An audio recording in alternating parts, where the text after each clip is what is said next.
sih. Halo guys, balik lagi sama gua Devan. Pada video kali ini, gua akan nge-review film berjudul Starbuck 2011. Sebuah film yang menceritakan tentang seorang penjual daging yang hidupnya berantakan. Pada suatu hari, ada seorang pengacara yang datang ke rumahnya, memberitahu bahwasanya dia memiliki 533 orang anak. Bagaimana bisa? Tanpa berlama-lama lagi, kita langsung ke filmnya. Di awal film kita diperlihatkan pria bernama David yang sedang mendonorkan spermanya. Dengan latar waktu pada tahun 1988, ia melakukan donor sperma pertamanya. Singkat cerita, waktu pun berlalu dan kita sekarang berada di tahun 2011. Pada tahun ini, David bekerja menjadi penjual daging eceran di toko milik kakak dan adiknya.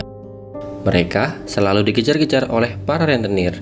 Itu semua bisa terjadi karena toko ini memiliki hutang sebesar $80.000 serta belum terbayarkan selama 2 tahun. Selain itu, David juga memiliki hobi bermain sepak bola untuk mengisi waktu luang.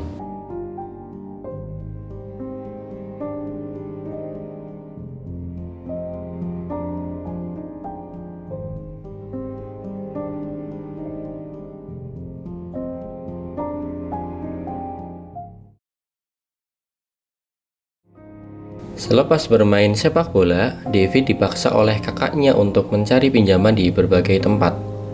Namun, usaha tersebut gagal sehingga ia harus pulang dengan tangan kosong. Sebagai informasi, David sekarang sudah memiliki istri yang sekarang sedang hamil muda. Wanita yang bernama Valerie itu mengaku jarang mendapatkan perhatian dari David yang sehari-hari bekerja dan selalu bermain sepak bola. Setelah mengetahui bahwa David akan segera memiliki anak, ia berkonsultasi dengan teman dekatnya yang bernama Anthony. Anthony ini memiliki hobi membuat anak sampai-sampai ia kewalahan untuk mengurusnya.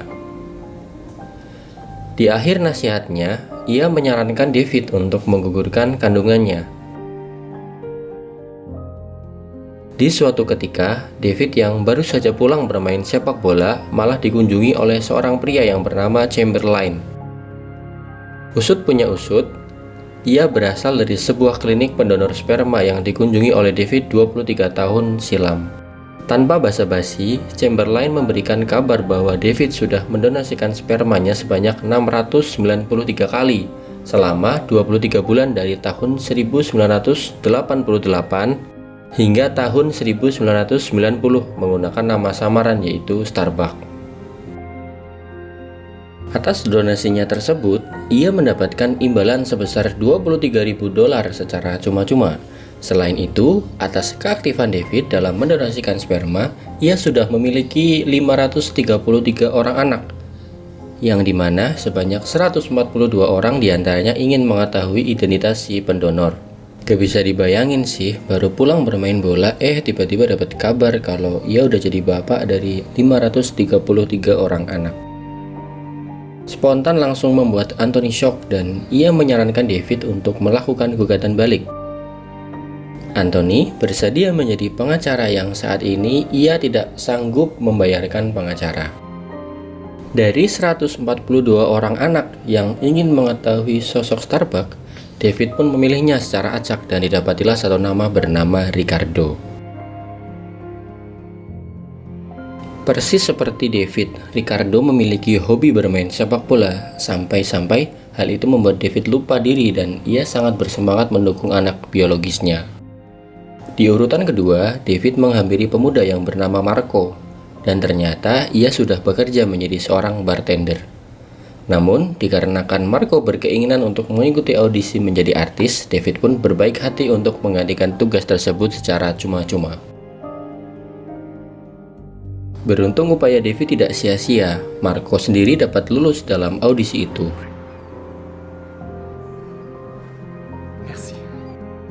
Pada urutan ketiga, David menemukan pilihannya yang dimana merupakan seorang gadis bernama Julie. Diceritakan bahwa Julie ini sudah terjebak di dalam pergaulan yang salah dan ia sangat hobi mengkonsumsi obat-obatan terlarang. Ajaibnya, kehadiran David menjadi sosok seorang ayah yang dapat mengubah Julie untuk menjadi pribadi yang lebih baik.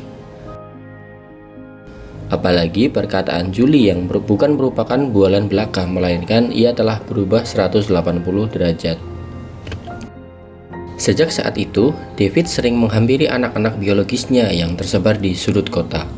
Dengan berbagai macam profesi dan juga rupa, David tidaklah lelah hadir di sosok mereka menjadi seorang ayah yang suportif. Mau itu seorang cowok atau seorang cewek, David terus memperlakukan mereka dengan penuh kasih sayang dan tidak pilih-pilih. Di tengah-tengah kesibukannya, David juga terus memberikan perhatian kepada istri tercinta, yaitu Valerie, yang sedang mengandung anak dari David sendiri.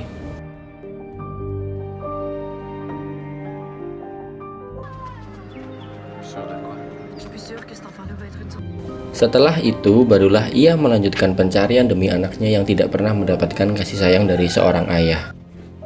Kemudian, David dipertemukan dengan seorang anak laki-laki bernama Raphael. Tidak seperti anak David yang lain, Raphael terlahir dengan kondisi berbeda.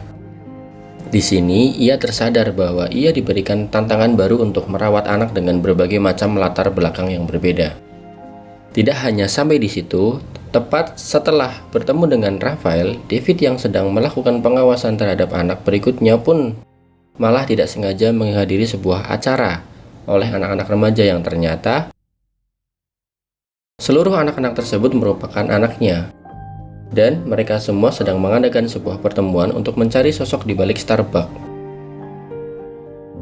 Luar biasa memang, siapa yang menyangka setelah pencarian David berujung seperti ini. Tanpa ragu-ragu, David mengenalkan dirinya kepada seluruh anak yang berada di ruangan tersebut, termasuk dengan Julie, Marco, dan Ricardo, yang sangat berterima kasih kepada David atas segala kasih sayangnya.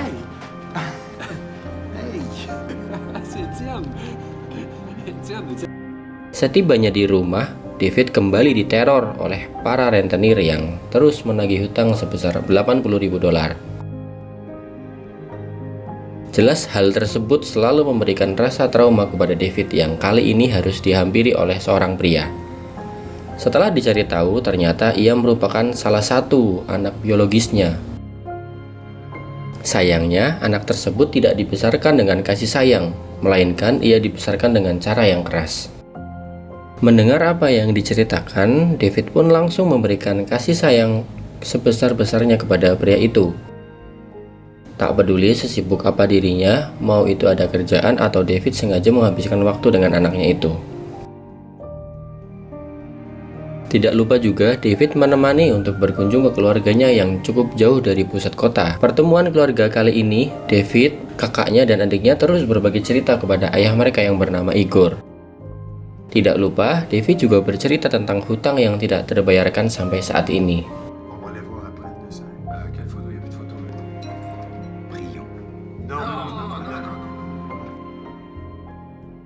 Waktu pun berganti dan David sengaja untuk meluangkan waktu bersama anak-anaknya di tempat perkemahan.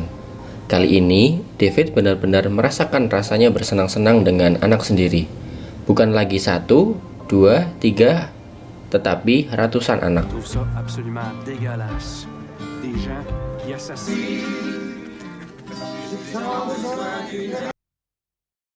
Setelah selesai acara, David pun mengalihkan fokusnya kepada Raphael yang tentu saja juga membutuhkan hiburan sesekali. Ia membisikkan kepada Raphael bahwa ia adalah ayahnya. Beberapa hari berselang, David pun mulai dibikin risih oleh surat kabar yang memberi nama Starbucks. Bagaimana tidak risih, seluruh orang berbicara mengenai hal tersebut. Dan juga kakaknya David dan juga Valerie yang mengaku benci dengan sosok Starbucks. Ditambah lagi dengan kondisi hutang yang tidak terbayarkan membuat toko daging milik kakak dan adiknya yang sangat-sangat terancam. Apa boleh buat, David langsung meminta tolong kepada Anthony untuk menjadi pengacara demi mengajukan gugatan balik. Apabila David memenangkan gugatan tersebut, David berhak mendapatkan uang sebesar $200.000 sebagai kompensasi pencemaran nama baik.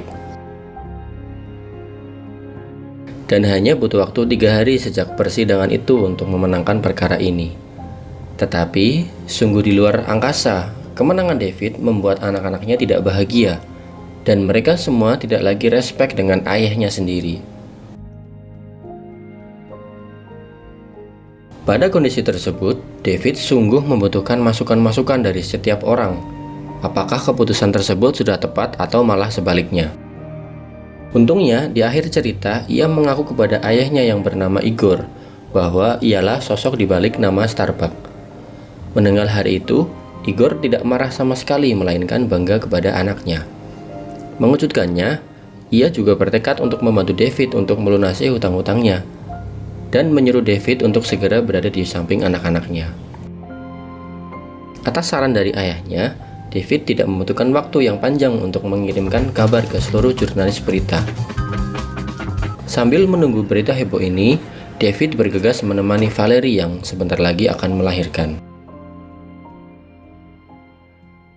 Tapi, belum lama tiba di rumah sakit, ada tamu yang sengaja menunggu di luar ruangan. Siapa yang menyangka tamu David tidak cuma satu, melainkan ia sudah disambut oleh seluruh anak-anak dan termasuk keluarganya sendiri. Anak-anak itu sengaja datang ke sini demi merayakan hari kelahiran adik barunya yang baru saja lahir di muka bumi. Namun, sebelum bertemu dengan sosok adik, David harus mengaku kepada Valerie bahwa ia merupakan sosok di balik nama Starbuck. Tanpa diduga, respon Valerie sama seperti Igor, yang sama sekali tidak marah, melainkan ia sangat bangga atas kejujuran suaminya yang sudah mau mengaku pada hari ini. Dan pada akhirnya, dengan segala keterbukaan itu, David pun resmi menjadi seorang ayah dari 533 orang anak yang kali ini sudah bertambah satu menjadi 534. Dari film ini dapat kita ambil pelajaran tentang tanggung jawab, rasa kemanusiaan, serta makna kasih sayang yang sesungguhnya. Semoga video review film kali ini dapat bermanfaat bagi kita semuanya ya. Oke deh guys, mungkin segini aja pembahasan alur cerita film Starbuck 2011. Sampai bertemu di video selanjutnya. Gue Devan, dadah.